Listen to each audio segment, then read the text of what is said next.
자, 미국 증시의 분위기를 생생하게 전해드리겠습니다. 이항영의 월가이드 시간이고요. MTN 이항영 전문위원 함께하겠습니다. 어서 오세요. 네, 안녕하세요. 네. 자, 미국 증시가 지난 밤 사이에 또 하락했어요. 6월 첫 거래일이 또 변동성 장세의 그냥 일환으로 보이는데 어떻게 보셨어요? 네, 맞습니다. 3대 지수가 지금 저희가 쉬는 동안 좀 하락세는 보이고 있습니다. 전체적으로 보면 어떤 인플레이션에 대한 우려가 여전히 시장의 발목을 잡고 있고요. 특히 유럽 같은 경우에는 미국과 달리 지금 인플레이션율이 또 40년, 50년 만에 최고치를 기록하고 있거든요. 이런 부분이 역시 지금 시장이 좀 부담이 된 것으로 보입니다. 다만 그보다는 전체적으로 지난주에 워낙 급등한 거 아닙니까? 네. 그거에 대한 신뢰도가 좀 부족하다는 것이 제가 봤을 때는 더 솔직한 이유가 아닌가 싶습니다. 어찌되었건 오늘 같은 경우는 나스닥은 0.7%가 떨어졌고요. S&P 500이 0.6% 그리고 다우지도 0.5% 내리면서 어제 5월 30일 미국 시장 5월 말일 그리고 오늘 6월 첫째 날도 좀 재미없는 모습으로 일단은 마감됐습니다.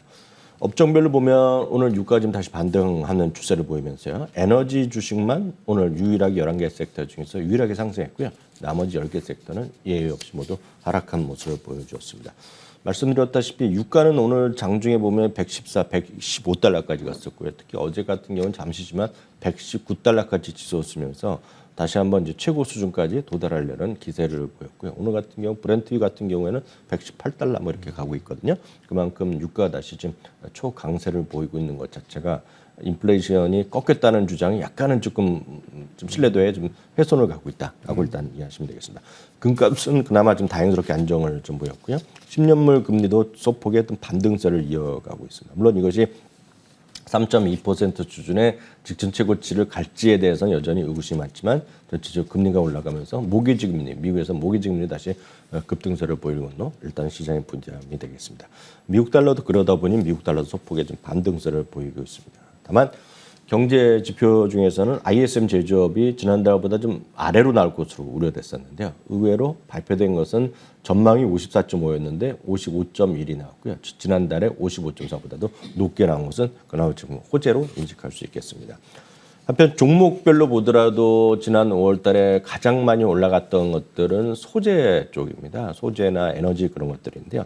알보말은 대표적인 리튬 광산 회사인데요.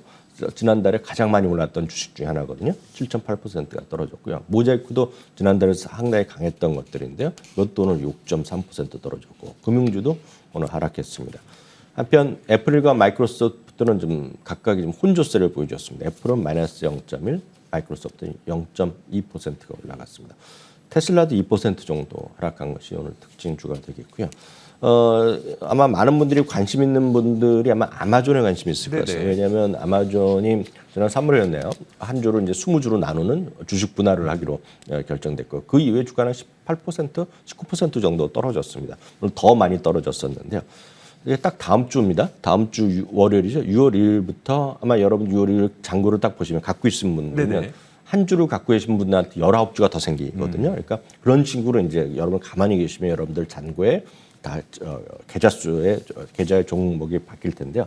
오늘도 소폭 상승했습니다. 그러면서 최근 닷새 동안요 17%가 반등하면서 닷새 동안의 반등폭으로 보면 2020년 4월 이후 최대폭으로 올랐습니다. 역시 이건 다른 것보다는 그동안 많이 빠졌다는 것도 있겠지만 역시 주식 분할에 따른 많은 사람이 더 참여할 수 있다는 수급에 대한 기대감이 아니냐라고 정도 이해하시면 되겠네요. 알겠습니다.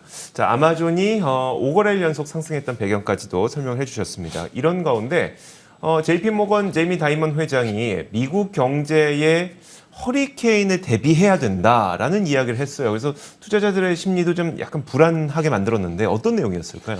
이제 이 다 같은 어떤 맥락으로 이해하셔야 되겠습니다. 지금 아시다시피 바이든 대통령과 것과 제롬 파월 의장이 만나면서 미국 경제에 대한 뭐 자신감도 있지만 인플레이션에 대한 예측에 대한 뭐 약간 미스가 있었다 그런 얘기 한 거 아닙니까? 약간 걱정이 있지만 뭐 잘해보자 뭐 쉽게 해서 그런 건데요. JP모건의 제이미 다이먼 회장은 아시다시피 미국에 대해서 상당히 긍정적인 기본적인 시각을 갖고 있습니다. 특히 작년 한 가을 정도에 제가 이분이 했던 가장 기억에 남는 것은 인플레이션이 이제 뒤로 사라지고 있다면서 인플레이션의 걱정이 끝나가고 있다 얘기했는데 그 이후에 나온 것이 여러분들 아시다시피 우크라이나 전쟁 우려감이 작년 말부터 났고 올해 2월 발발됐죠. 그래서 우크라이나 사태가 예상 못한 거라는 상당히 비판적인 시각을 있는 거죠. 물론 자신들도 그에 대해서 얘기를 못했지만요. 다만 이제 제이미 다이먼 회장의 톤이 조금씩 바뀌고 있습니다. 지난주에서 한 2주 정도는 소위 이제 폭풍이란 말을 썼습니다. 네네. 그래서 스톰이라는 표현을 많이 썼는데 이번에는 오늘 허리케인이라고 썼습니다. 느낌 같은 보면 이제 허리케인이 훨씬 더 강력한 거 아닙니까? 그러니까 허리케인이 지금 몰려오고 있다는 얘기하고 있고 언제라도 지금 상륙할 수 있다 그런 표현을 썼거든요. 그러면서 이렇게 된 것은 결국 우크라이나의 전쟁이 계속 생각보다 더 오래되고 있고 언제 끝날지도 모를 상태로 가는 거죠. 지지부진하게. 거기다 연준이 아시다시피 6월부터는 이제 소위 그 양적 완화에 대한 반대이죠. 긴축을 해 들어가는 거 아닙니까? 그걸 축소에 들어가기 때문에 그것에 대한 것이 정책이 일어나면서 지금 인플레이션에 대한 우려가 더 커질 수 있고 그런 것들이 결국 허리케인이라고 표현을 했다라고 보셔야 되겠습니다. 그러면서 표현을 작은 규모 이제 얼마나 큰 규모일지 모르고 슈퍼 태풍일지 모르겠지만 일단 각오하고 우리가 대비해야 된다는 얘기하고 있습니다. 그렇지만 이제 한국말도 그렇지만 끝까지 들어봐야 되는데 네네. 이제 표현을 하면 상당히 겁나는 얘기지만 이제 자신감이 있는 거죠. 이게 가장 큰 것은 미국의 은행들이 과거와 달리 상당히 준비가 돼 있다는 얘기를 하고 있고요. 이거는 시장을 상당히 안 좋게 보는 뱅크 오브 아메리카도 마찬가지지만 결국은 미국의 사람들이 저축이 많은 겁니다. 물론 저축률이 떨어져서 잔고가 줄어들고 있지만 미국의 개인이면 개인, 기업들이 돈이 많이 있다는 것가 되겠고요. 물론 소비는 이제 극과 극에 일어나고 있지만 소비를 하고 있는 중산층에서는 소비를 또 잘하고 있다는 겁니다. 그래서 소비 때문에 리세션의 가능성은 없다는 얘기를 하고 있거든요. 그럼에도 불구하고 여전히 가장 큰 요인 인플레이션에 대한 우려는 분명히 있다는 얘기하고 있습니다. 그러면서 여러분들 이제 생각해 볼 만한 것들이 물론 이런 것들이 되면 안 되겠지만 이번에 이제 국제 유가가 150에서 175달러까지 갈 수 있는 것도 가능성이 분명히 있다라는 것을 얘기했다라고 보셔야 되겠고요. 한편 이제 미국 시장에서 가장 긍정적인 사람이 한 2명이 있습니다. 특히 팬데믹 때 상당히 더 강력하게 잘 맞췄던 사람 중에 하나가 마르코 콜라노빅이죠. JP 모건의 이제 글로벌 수석 투자 전략가가 되겠는데요. 지금은 몇 가지 요인들로 인해서 뭐 엄청나게 올라가지 않겠지만 지금의 급락은 연말이면 다 회복되면서 결국 작년 수준은 끝날 수 있다는 얘기를 하고 있습니다. 4-5가지의 그런 배경을 얘기하고 있습니다. 주식 보유 비중이 기간 투자가 상당히 지금 최저 수준 떨어져 있다는 겁니다. 이런 걸 어떻게 하냐면 뱅크 오브 아메리카에서 한 달에 한 번씩 조사하는 게 있습니다. 네네. 거기에 나오는 거면 제일 낮은 건 사실입니다. 리먼 사태 이후. 투자 심리의 바닥은 이제 개인들의 투자 심리가 저희도 한번 보여드린 적이 있는데 이것도 역시 리먼 사태 이후 최저로 떨어져 있습니다. 그 리세션 가능성은 이들은 없다라고 보고 있겠고요. 그리고 글로벌 리오프닝이 다시 한번 가능성이 있다는 얘기였고요. 그 중심에 중국이란 거죠. 중국이 이제 경제를 결국은 복귀하고 결국 이제 투자를 활성화 그런 유도를 하면서 중국이 살아나면서 결국 이런 4-5가지 요인으로 인해서 주시장 다시 회복될 수 있다는 얘기를 하고 있습니다. 한편 JP 모건은 매달 이제 애널리스트를 대상으로 뽑아갖고 탑픽을 제시하고 있는데요. 이번 달에도 10개의 탑픽을 제시했습니다. 다들 아시는 것 같은데 저도 하나 특이한 주식이 하나 있어서 소개해드리겠습니다. ACB 옥션이라는 회사인데 사실 저도 이제 처음 봤는데요. 네네. 이거는 이제 제가 들어가 봤더니 자동차 중고차 거래 플랫폼인데요. 대상자차 개인보다는 제가 봤을 때는 딜러들을 상대로 하는 거더라고요. 딜러들이 전국의 딜러들이 자동차 갖고 와서 자동차를 사는 거죠. 그 시스템을 갖고 있는 건데 시가총액 여하튼 작습니다. 매우 작고 상장이 작년에 한 것 같은데요. 주가는 형편없이 떨어졌습니다. 그래서 8달러 수준인데 여하튼 이게 지금 탑피로 들어있어서 저도 한번 스타디 한번 생각을 갖고 있고 여러분들 한번 궁금하신 분 찾아보시면 흥미로울 것 같습니다. 알겠습니다.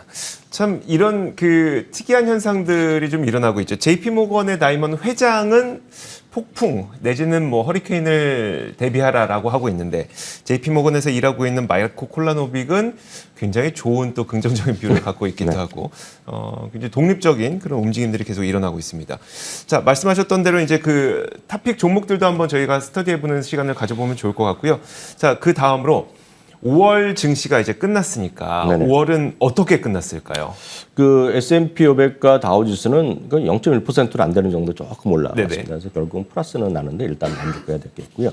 상대적으로 나스닥은 2%나 떨어졌습니다. 특히 극과 극의 움직임을 보였죠. 5월 20일로 기억하는데 금요일 날이었는데요. 그때 주가가 3천 기존순까지 떨어지면서요. 장중 기준 보면 약세장 진입이 거의 들어갈 뻔했다가 막판에 벗어나면서 아직까지 약세장에 들어가지 않았습니다. 그러면서 월 초 대비 7%가 넘게 거의 8%까지 하락했었고요. 바닥 대비는 또 벌써 또 8.5% 정도가 반등한 채 마감이 됐습니다. 큰 틀에서 보면 우리가 이제 소위 팩터로 보면 너무나 뚜렷한 것이 지난 5월 달 그리고 금년 내의 특징이 하나 있습니다. 전체적으로 보면 중소형주보다는 대형주가 상대적으로 선방한 것이 올 한 해의 흐름이자 지난 5월 달에도 흐름이었다라고 보셔야 되겠습니다. 지금 오렌지색이 5월 한 달이 되겠고요. 파란색이 올해부터 1월부터 5월까지가 되겠는데요. 왼쪽에 이제 밸류들이 많이 보입니다. 그래서 러셀 1000이건 2000이건 간에 밸류 주식이 상대적으로 강한 흐름이 보였고요. 상대적으로 작고 성장주가 오른쪽에 가 있거든요. 그래서 가장 대표적인 것이 러셀 1000이 1등부터 1000등까지 회사인데요. 5월 달에 1.7% 상승하면서 선방했고요. 연초 대비 마이너스 5.3%밖에 안 되거든요.